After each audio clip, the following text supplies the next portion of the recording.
家为业，也到解救，为救可怜的我，也龙有不送成就送不成就的路，有成就动大叫，送不成大叫的路。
Buồn bữa xuống mới bữa vào,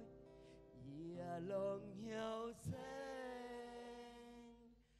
siêu tổng tai chiều suy nhiên siêu keng lô hải, siêu keng lô hải, siêu keng lô hải, ia lòng hiểu sen, ia lòng hiểu sen.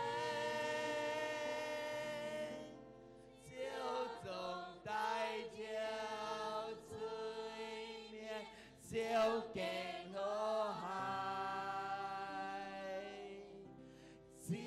siêu keng lô hải, ia lòng hiểu sen, ia lòng hiểu sen, siêu tổng tai chiều suy miên, siêu keng lô hải, siêu keng lô hải. Siêu keng lô hải,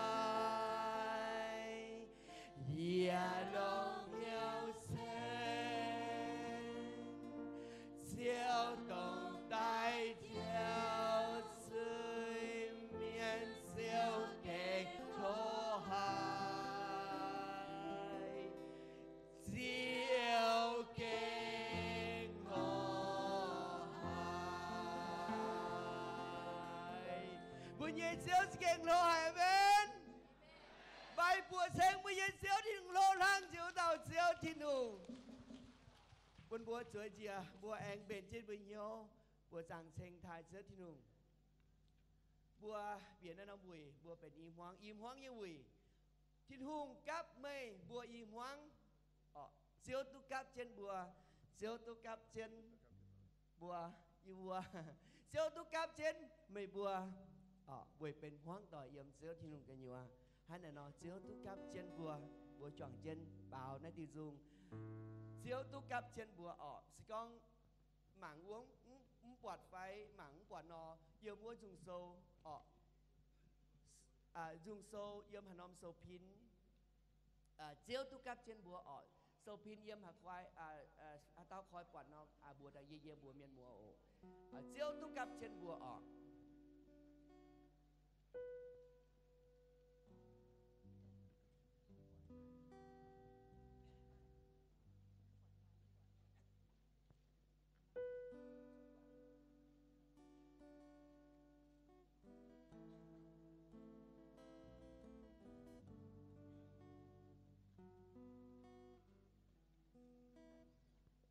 năm tại đây thì dùng bùa quyền nhé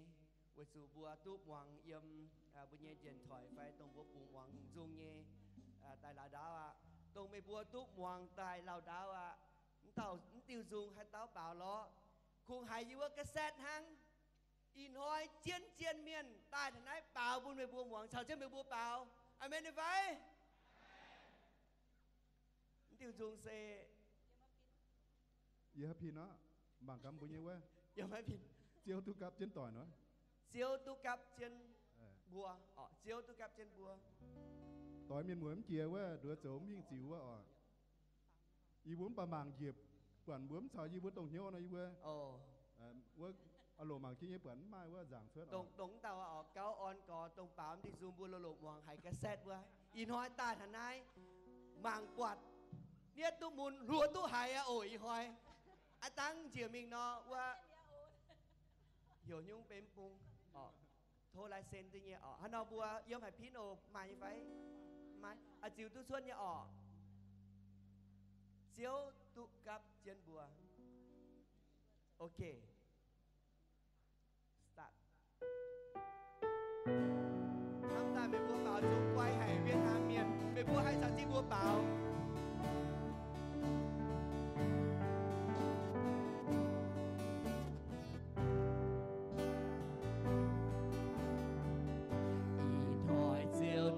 ta bữa tay cặp trên bờ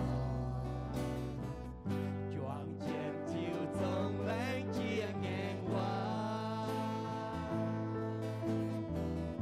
có mọi năm ấy lên cuốn trên nhiều mây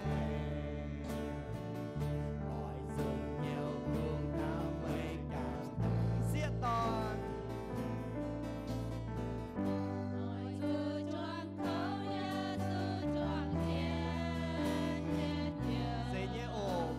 hăng này nó lên chọn trên máy coi diện dễ nhị máy cún chụp quay thô trả lệnh kia thầu tàu hùng chiến của đảng mình số chỉ xin nát trên buổiยิ้m hoang tỏi như buồn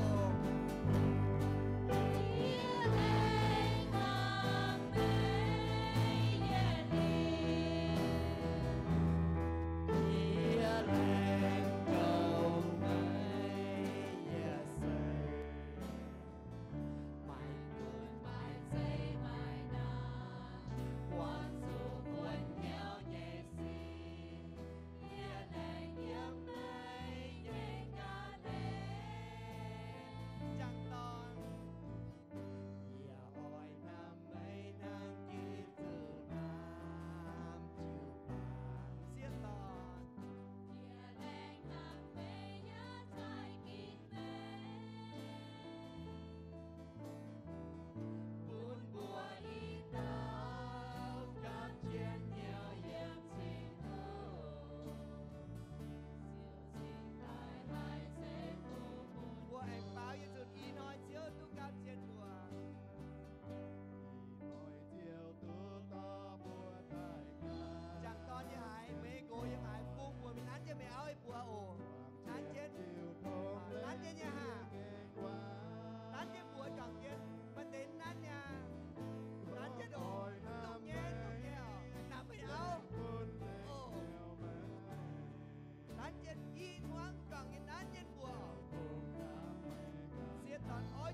buồn bùa y tàu cáp chiến hiếu yểm chín hùng chiếu trình tài hay xây phu buồn bùa amen phải bùaเป็นim hoang chiếu tu cáp chiến bùa im hoangเป็นnhiệt nôm hoang tỏi buồn bùa y tàu cáp chiến hiếu yểm chiếu chín hùng chiếu trình tài hay xây phu buồn bùa yểm cái nhũ hoang tỏi cái nhũ nó bùa anh coi nhiệt tiêu dung báo si con thắm ở sụn thắm dình hiếu si con thắm máy chẳng tỏ nghe rồi buồn khuẩn hiếu si con thắm thay kín nhiên thắm xuống máy chiếu bền giáo khấu quang hiếu dầu trình thắm máy xám giả máy lại dịch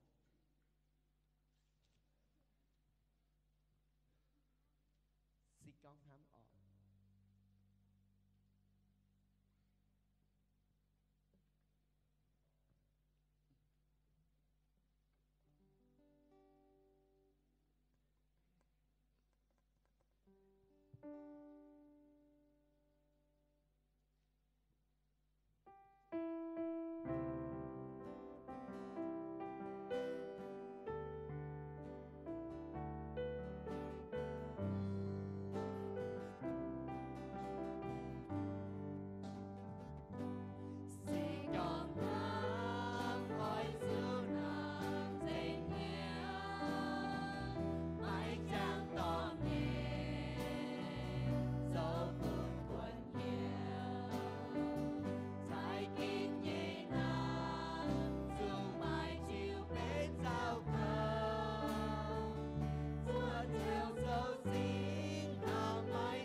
đĩa ở lọ si con thắm mai thắm lùng đĩa chỉ điều ở lọ si con thắm im dù giàu hỏi trên càn yếm thắng chỉ nung nhìn thắm xuống mấy chụp bộ thắng giảng phía trên xuống sót mấy đứtอย่าlưuอย่าyếm ỏi buồn vui im hoáng nhìn thắm ruột Giêsu nhìn thắm ỏi buồn vui im hoáng im quỳ nhún thắm tỏi nhìn thắm ruột chín hùng nhìn thắmอย่าlưu thắm tỏi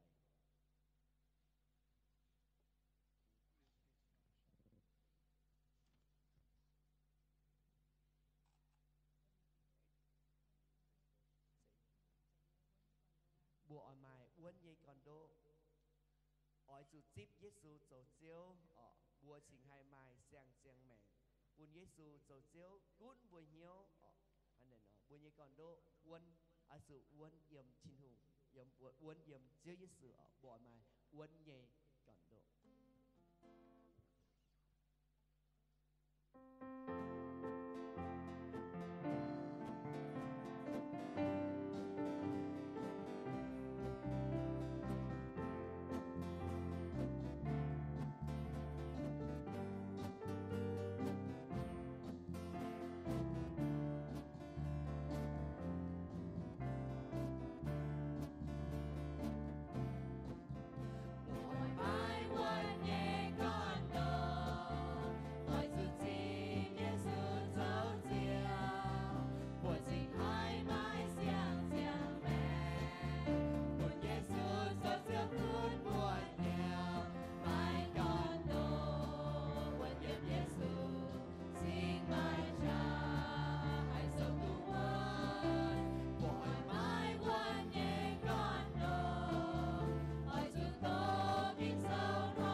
chủ tiếp Giêsu dầu chiếu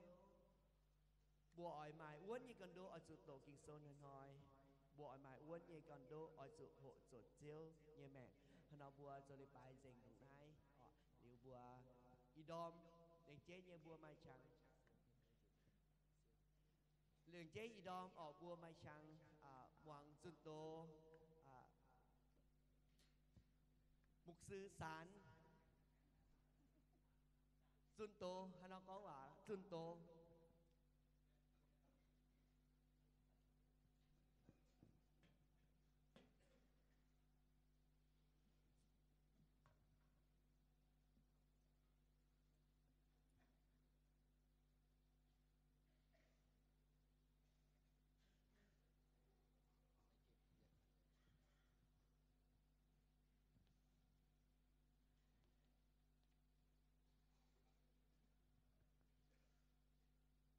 Hallelujah. Chúng ta dâng lời ngợi khen cảm ơn Chúa thật nhiều vì Chúa cho chúng ta buổi sáng hôm nay bước sang một ngày mới, cũng như được ngồi lại với nhau ở trong một cái phòng rất là đẹp như thế này. Và chúng tôi cũng thấy được sự khó khăn di chuyển của các quý tôi tớ Chúa, các cặp vợ chồng từ một số tỉnh ở phía Bắc của chúng ta di chuyển về đây. Và cảm ơn Chúa và xin gửi tới lời chào và sự cảm ơn tới đoàn đến từ người Mỹ, hội thánh ở Mỹ, Hoa Kỳ cũng như tại Thái Lan. Vì cớ lòng yêu mến Chúa cũng như vì cớ yêu mến anh em người Dao của chúng ta mà quý tôi tớ của Chúa đã dành thời gian, công sức, tiền bạc và đến đây để muốn đem lại cái hôn nhân hạnh phúc tốt nhất, hay những gì tốt nhất mà trong Kinh Thánh dạy về hôn nhân hay nói về hôn nhân để chia sẻ với chúng ta tại đây. Và thay cho các quý tôi tớ Chúa trong Tổng hội Thánh Tin Lành Việt Nam miền Bắc, xin chân thành cảm ơn tới quý tôi tớ của Chúa đến từ Hoa Kỳ cũng như từ Thái Lan. Và xin Chúa ban phước trên các quý vị những ngày ở tại đây, đặc biệt 3 ngày ý nghĩa quan trọng này. Xin Chúa tể trị ngày ban phước và cho chúng ta có một 3 ngày ở với nhau thực sự là vui thỏa và giá trị, ích lợi, đem đến sự tốt lành, bền vững, hôn nhân ở trong Chúa. Cũng cảm ơn tới các quý tôi tớ của Chúa, các cặp hôn nhân của chúng ta cũng đã dành thời gian rất là quý, tạm gác lại công việc tại gia đình, rồi các con, các cháu của mình, rồi công việc đồng quê, chăn nuôi, cấy trồng. Và chúng ta đến đây và có 3 ngày ở tại nơi này. 3 ngày này có lẽ chúng ta đôi khi cảm nhận rằng đi đến đây thì công việc ở nhà ai làm, rồi đi đến đây cũng có thể thấy rằng cũng hơi tốn kém một chút. Nhưng mà chúng ta sẽ thấy được giá trị nó đem lại nhiều gấp bội hơn những gì mà chúng ta tạm gọi là mất, nhưng mà thực ra chúng ta lại là được. Và đây cũng như là trại hôn nhân đầu tiên mà tôi được tham dự, là trại hôn nhân đông nhất từ trước đến giờ. Có đó là kỷ lục ạ. Chưa bao giờ có một cái trại hôn nhân nào mà đến mấy trăm cặp vợ chồng như vậy cả. Nhưng mà hôm nay chúng ta đã làm được, người Dao chúng ta đã làm được. Đó là điều thật tuyệt vời. Xin Chúa ban phước lại trên anh chị em, để rồi từ chúng ta cảm nhận được. Rồi khi chúng ta trở về hội thánh địa phương thì xin Chúa cũng cho chúng ta cũng chia sẻ lại những điều gì tốt nhất, những gì chúng ta đã học được, đã nhận được, để chia sẻ lại với hội thánh của chúng ta. Và cảm ơn Chúa, một điều vui nữa là chúng ta lại đang ở trong một mùa Giáng sinh 2018 thật là tốt lành. Buổi chiều ngày hôm qua cũng như là những tuần trước thì các cơ quan đoàn thể tại Trung ương, rồi Ban Tôn giáo Chính phủ cũng đã đến để chúc mừng Giáng sinh trong giáo hội của chúng ta. Thì bà vụ trưởng Tin Lành thì cũng chia sẻ rằng mùa Giáng sinh là mùa thật là vui mừng, mọi người dân được vui mừng. Và bà nói rằng mỗi một năm lại vui mừng hơn. Và bà cũng cảm nhận được đi đến đâu cũng thấy được sự vui mừng. Và đi đến những hội thánh địa phương thăm và chúc mừng Giáng sinh thì cũng cảm nhận được những sự vui mừng đó. Và qua những lời chúc Giáng sinh của các cơ quan chính quyền trung ương địa phương cũng gửi lời chúc mừng Giáng sinh tới toàn thể quý tôi tớ Chúa cũng như hội thánh Chúa trong giáo hội của chúng ta. Và xin Chúa ban phước trên tất cả mọi người cũng như trên các cấp chính quyền địa phương cùng nhau vui hưởng một mùa Giáng sinh an lành của Thiên Chúa ban cho. Thưa các quý tôi tớ của Chúa, như chúng ta đã biết, khi chúng ta muốn xây dựng một ngôi nhà thì điều đầu tiên là chúng ta phải suy nghĩ đến đó là cái móng. Hoặc là ngôi nhà của chúng ta ở trên miền núi, người Dao hoặc là người Hơ Mông, thì đôi khi là làm nhà sàn thì cũng tùy theo vào chất lượng hay chất liệu của những từng loại gỗ một. Nếu như làm nhà xây thì phải vật liệu thật là tốt, làm cái móng thật tốt,